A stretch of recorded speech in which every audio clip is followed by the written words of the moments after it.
Hello everyone. इस session में हम मॉड्यूल लेवल स्कोप को डिस्कस करेंगे कि मॉड्यूल लेवल स्कोप क्या होता है। जैसे कि प्रीवियसली सेशंस में हमने डिस्कस किया था ब्लॉक स्कोप लेवल को, सेकंड प्रोसीजरल स्कोप लेवल को, और इस सेशन में हम मॉड्यूल लेवल स्कोप को डिस्कस करेंगे कि मॉड्यूल लेवल स्कोप क्या होता है।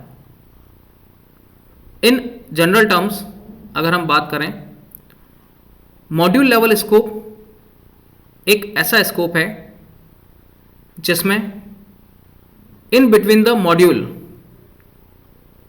Means beginning of module and end of module जो भी कोड हम उसमें डिफाइन करते हैं वो कोड उसी इन बिटवीन ऑफ मॉड्यूल में हम उसे एक्सेस कर सकते हैं। ये मॉड्यूल लेवल स्कोप किसी क्लास या किसी स्ट्रक्चर में भी डिफाइन किया जा सकता है, यानी कि किसी क्लास के इन बिटवीन हम जो भी कोड मेंशन करते हैं वो कोड उसी क्लास के अंदर यूज में लिया जाता है या स्ट्रक्चर में यूज में हम ले सकते हैं। That type of scope is called a module level scope. जैसे कि अगर हम बात करें कि हम हमारे प्रोजेक्ट में different types of modules mention करते हैं, like module 1, module 2, module 3, module 4, तो इन चारों मॉड्यूल्स का जो स्कोप होता है वो स्कोप इन बिटवीन मॉड्यूल ही रहेगा। मीन्स जो कोडिंग हम मॉड्यूल 1 में डिटरमाइन कर रहे हैं या मेंशन कर रहे हैं, उन सभी कोडिंग को या स्टेटमेंट्स को, फंक्शंस को हम उसी मॉड्यूल 1 के इन बिटवीन ही एक्सेस कर सकते हैं। सेम इसी तरह से अगर हम मॉड्यूल 2 की बात करें तो मॉड्यूल 2 में मेंशन किया गया code in between the module 2 starting और एंडिंग में ही हम उसे यूज में ले सकते हैं। स्क्रीन के ऊपर ये मॉड्यूल लेवल स्कोप का एक एग्जाम्पल हम अभी डिस्कस करेंगे, बट उससे पहले हमें ये स्पेसिफाई करना होगा कि मॉड्यूल लेवल स्कोप की वे ऑफ वर्किंग क्या होती है। Module level scope in between the module he coding को एक्सेस करने की हमें परमिशन देता है। Means starting of module level and end of module level, in between जो भी स्टेटमेंट्स, फंक्शंस हम उसमें मेंशन करेंगे वो सभी स्टेटमेंट्स, फंक्शंस जो हैं उनकी way of working in between the module ही रहेगी। उन फंक्शंस को जो मॉड्यूल में पहले से डिफाइन किए गए और दूसरे मॉड्यूल में अगर हम उनको यूज में लेंगे तो एट दैट टाइम वो फंक्शंस या वेरिएबल्स जो भी हम उसमें एक्सेस करना चाह रहे हैं नेक्स्ट मॉड्यूल में, वो एक्सेस नहीं होंगे और it will create a syntax error. जैसा कि इस एग्जांपल में हमने लिखा है कि if I declare function 1 as private to module 2, अगर मैंने एक फंक्शन 1 नाम का फंक्शन डिक्लेयर किया है, वो भी एज किस टाइप का है, प्राइवेट टाइप का, और उस फंक्शन को डिफाइन किया है मैंने मॉड्यूल 2 में। जैसा कि यहाँ पर देखिए ये है मॉड्यूल 1 और ये है मॉड्यूल 2। तो इस मॉड्यूल 2 में मैंने एक फंक्शन नाम का फंक्शन डिक्लेयर किया है जो कि प्राइवेट टाइप का है and it's inaccessible in module 1।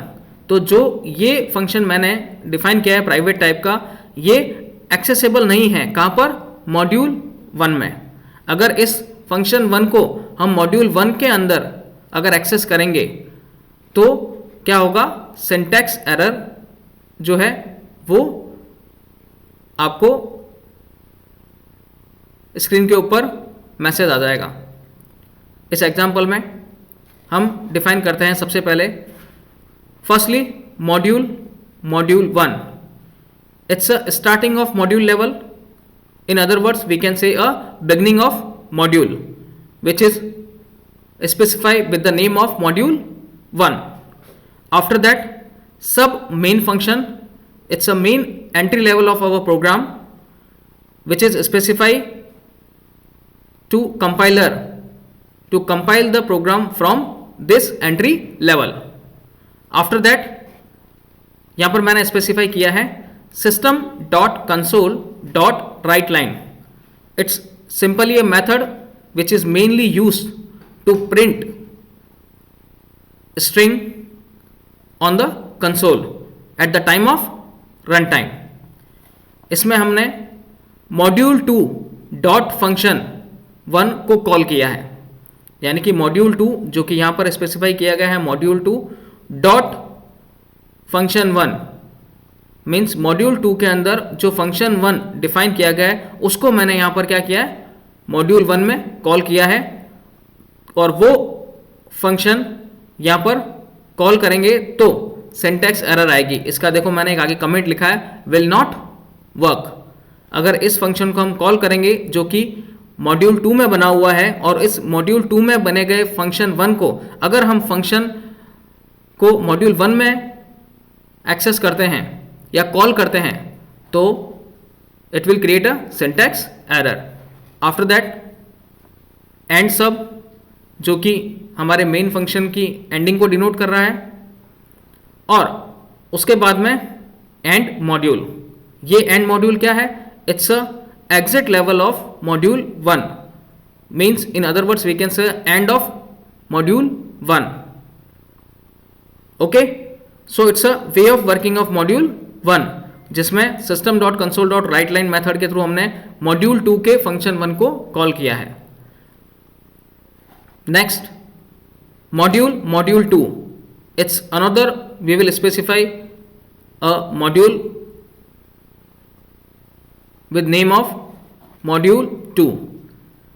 इसमें हमने एक फंक्शन डिक्लेयर किया है जो कि प्राइवेट है और प्राइवेट फंक्शन है, और इस प्राइवेट फंक्शन का नाम मैंने दिया है फंक्शन 1. और ये फंक्शन किस टाइप का है, as a string type. Means module 2 के अंदर हमने एक प्राइवेट फंक्शन को डिक्लेयर किया है या डिफाइन किया है, और उस फंक्शन का नाम हमने रखा है फंक्शन 1. और ये function 1 it's a type of string. ये स्ट्रिंग टाइप का फंक्शन है जो कि क्या रिटर्न कर रहा है, एक स्ट्रिंग को रिटर्न कर रहा है, क्योंकि इसका फंक्शन का जो टाइप है वो स्ट्रिंग टाइप ही है, इसलिए इट्स रिटर्न अ स्ट्रिंग. और स्ट्रिंग क्या है, hello from visual basic. It may be we will specify over here hello from visual basic dot net. ये इस स्ट्रिंग को क्या करेगा, रिटर्न करेगा. End function, it's a starting of function and it's a ending of function 1. ये function 1 जो हमने specify किया है इसका स्टार्टिंग लेवल और ये इसका ending. After that end of module 2 specify किया है हमने एंड मॉड्यूल. तो ये एंड मॉड्यूल किसका है, मॉड्यूल 2 का. तो मॉड्यूल 2 के अंदर हमने एक प्राइवेट फंक्शन जो कि फंक्शन 1 नाम का है and it's a type of string को डिफाइन किया है, और वो क्या रिटर्न करेगा, एक स्ट्रिंग को जिसमें लिखा हुआ है हेलो फ्रॉम विजुअल बेसिक, और in other words we can say hello from visual basic dot net, उसको रिटर्न करेगा एंड ऑफ फंक्शन. अब ये जो फंक्शन इस मॉड्यूल 2 में हमने स्पेसिफाई किया है it's not accessible in other module. अगर हम इस फंक्शन को इस मॉड्यूल 1 फंक्शन में कॉल कर रहे हैं system.console.writeLine module 2 dot function 1, it will not work. It's create a syntax error. So it's an example which is specify the scope of a module level. In between the module हम जो भी code declare करते हैं, जैसे कि यहाँ पर हमने एग्जाम्पल में लिखा है कि हमने एक फंक्शन डिक्लेयर किया जो कि प्राइवेट है, और वो फंक्शन सिर्फ उसी मॉड्यूल 2 के अंदर एक्सेसिबल रहेगा. इसे अगर हम मॉड्यूल 1 में एक्सेस करेंगे तो it will create a syntax error. So it's all over about module level scope. I hope you understand. Thank you.